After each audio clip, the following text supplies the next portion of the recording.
শুভ সকাল বন্ধুরা। আজ সকাল সকাল তোমাদের সাথে নিয়ে আমি আমার ব্লগটা শুরু করছি। আজকের 21শে জুলাই সোমবার। আজকের আছে কামিকা একাদশী। আর এই 21শে জুলাই নামটা শুনলে না কেমন যেন শিহরণ জাগে। এই দিনটা একটা ঐতিহাসিক দিন। কত রক্ত, কত সংগ্রাম এই দিনে হয়েছিল, কত কান্না মিশে আছে এই দিনটিকে ঘিরে। তো হ্যালো বন্ধুরা, তোমরা কেমন আছো? আশা করি যে যেখানে আছো ভালো আছো। আর আমিও ভগবানের কৃপায় তোমাদের ভালোবাসায় ভালো আছি। তো সকালবেলা দেখতেই পেলে যে বাসি বিছানাটা গোছানো হয়নি। একেবারে একটা গোলাপি মতন নতুন রঙের শাড়ি পরে নিয়ে একেবারে শুরু করে দিয়েছি ঘর দুয়ার পরিষ্কার করার কাজ। আর এই শাড়িটা পরেছি কারণ আগের শাড়িটা না একটুখানি পায়ের দিকটা ছিঁড়ে গেছে। ওটা নাকি আবার সেলাই করলে পাশ দিয়ে ছিঁড়ে যাবে সব বলছে। তো আমি ওটা বলছে রিপু করাতে হবে, না তো পরলে ওই ছোটো ফুঁটোটা থেকে আরও বড় ফুঁটো হয়ে ছিঁড়ে যেতে পারে, নতুন শাড়ি তো তো তাই জন্য সেটা রেখে দিয়েছি। তো সোনাকে তারপরে কাজ টাজ সারা হয়ে গেল, বাইরের কাজ। বাসনটা মাজিনি, বাসনটা কলে রেখে দিয়ে এসেছিলাম মাজবো। শুধুমাত্র আমি ঘরটা মুছেছিলাম। আর সোনাকে তুলতে হবে, ওর টাইমের মধ্যেই তুলতে হবে। মানে 8টার ওপার হয়ে গেলে না ও দুপুরে রাতে ঘুমোতে চায় না, ঘুমটা দেরিতে আসে। তো 8টার মধ্যে ওকে তুলে নিয়ে ওকে নিয়েই একার ভাবলাম যে বাসনটা মেজে নেবো। ওই জন্য ওকে তাড়াতাড়ি তুলে নিলাম টাইমের মধ্যে। আর তারপরে ওকে নিয়ে কলতলায় যাচ্ছিলাম। বলি তুইও ব্রাশ কর, আমিও ব্রাশ করে নিই। তো আজকের যেদিন আমি এই ভয়েস ওভারটা দিচ্ছি বন্ধুরা, কালকেরই আর একটা একাদশী আছে। কালকে হচ্ছে কী বার? মঙ্গলবার একটা একাদশী আছে। তো এই একাদশীটা না মনে হয় আমি করতে পারবো না। আজকের আমার সকাল থেকে পেট ছেড়ে দিয়েছে, বমি বমি পাক পাচ্ছে, আর শরীরে কোনো জোর নেই। শুধু কাঁচা কলা সিদ্ধ দিয়ে 4 গাল ভাত খেয়েছি সারাদিন। আর এখন তো বিকালবেলা আমি ভয়েস ওভারটা দিচ্ছি। তো একটু একটু মানে বাথরুম যাওয়াটা বন্ধ আছে, কিন্তু মানে গা প্রচণ্ড পাকাচ্ছে। আর গান করবি তো পাকাচ্ছে। আর তাই কোনো কিছু খাবার বল কি মনে হয় কালকে বলবি তো অনেক দিন পর এই তো ছেড়ে যাবে। দেখো বন্ধুরা, আমি আনাজ কাটছি। কিয়ান দেখতে পাচ্ছ কি করছে? দেখো মুটির কাছে ঘুম পাচ্ছে। চলো, হ্যাঁ আলু কাটছি। হ্যাঁ না, পিঠে যেরকম চাবড়াচ্ছিল চাবড়াও, আরাম হচ্ছে চাবড়াও। ওরে ওরে, কি সুন্দর মাসাজ করে দিচ্ছি গো।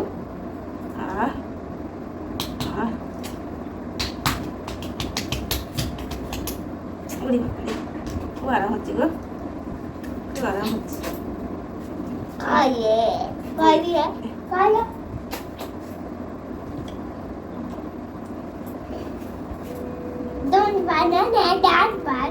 এই কে রে বানানো বলে?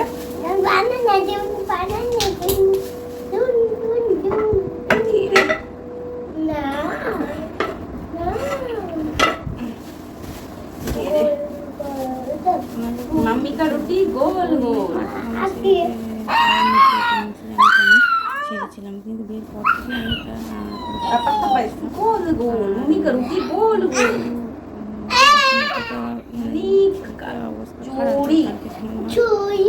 হবে না। ও বাবা, আমার করলে হয়। এদিকে কেটেই যাচ্ছে, এদিকে মামা খেলা করছে। তো দেখো বন্ধুরা, আমাদের আনাজ কাটা হয়ে গেছে। আর এই সবজি কেটে নিচ্ছি, কুমড়ো, আলু, কাঁচা কলা, পেঁপে, একটা কাঁচা লঙ্কা ছিঁড়ে দিয়েছি। দিয়ে এই তরকারিটা আমরা একাদশীতে খাই। আর এই বাইরের আবহাওয়াটা দেখতে পাচ্ছ, কত মনোরম প্রকৃতির সুন্দর দৃশ্য। আর এই জন্য আমার হচ্ছে টাইগার খুব ভালো জ্বলেছে। আর এই দিকে রুজি যাচ্ছে খিচুড়ি আনতে সোনার, ওর ভাইয়েরও নিয়ে আসে, আমারও নিয়ে আসে।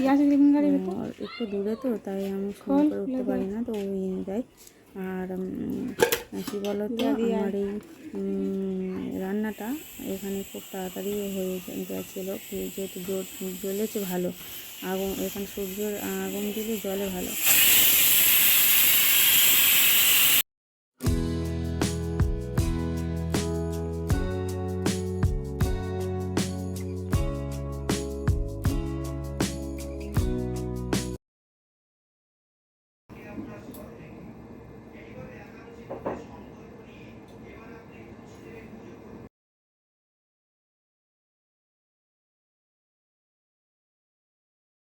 চিবিয়ে খাও,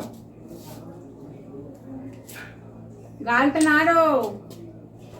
সবাই বাতে শাক খায়, সবাই বাতে শাক খায়। খাও না, সবাই বাচ্চা খাও।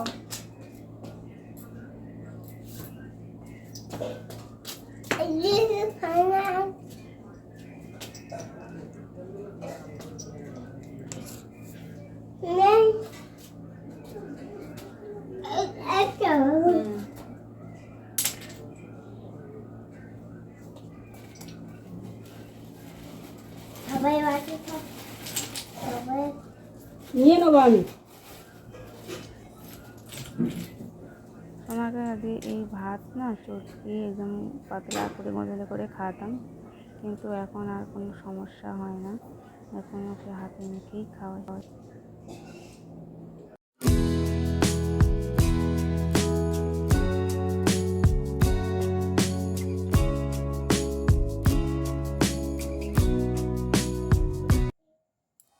গুড ইভিনিং, এখন সন্ধ্যা হয়ে গেছে আর রাতে সোনার ডালিয়া বসিয়ে দিয়েছি। সোনা ডালিয়া খাবে, প্রায় একাদশীতে ওকে রাতে ডালিয়া করে খাওয়াই, রুটির ঝামেলা করি না। তো কিয়ানের খাবার দেখলে, কিয়ান আজকে ওই খেয়ে ঘুমোবে, আর আমি আর কিছু খাবো না। সন্ধ্যেবেলা খেয়েছিলাম। হ্যাঁ আচ্ছা খাবো, সন্ধ্যেবেলা খেয়েছিলাম তো আর খাবো না। পাচ্ছে খুব সকাল সকাল উঠতে হবে, সকালবেলা পারণ আছে তাড়াতাড়ি, তার উঠতে হবে। গুড নাইট বলে দাও তো বন্ধুদের। গুড নাইট, টাটা বলে দাও, টাটা করে দাও, টাটা টাটা কর হাত দিয়ে, টাটা টাটা করো, tata, good night, good night, সবাই ভালো থেকো, সবাই ভালো থেকো। শোনো আমার ঠাম দাও, আমার একটা হাম দাও, আর একটা হাম দাও। কি মিথ্যি, এদিকে একটা দাও, এদিকে একটা দাও, এদিকে কি মিথ্যি গো। টাটা, টাটা, দেখা দাও।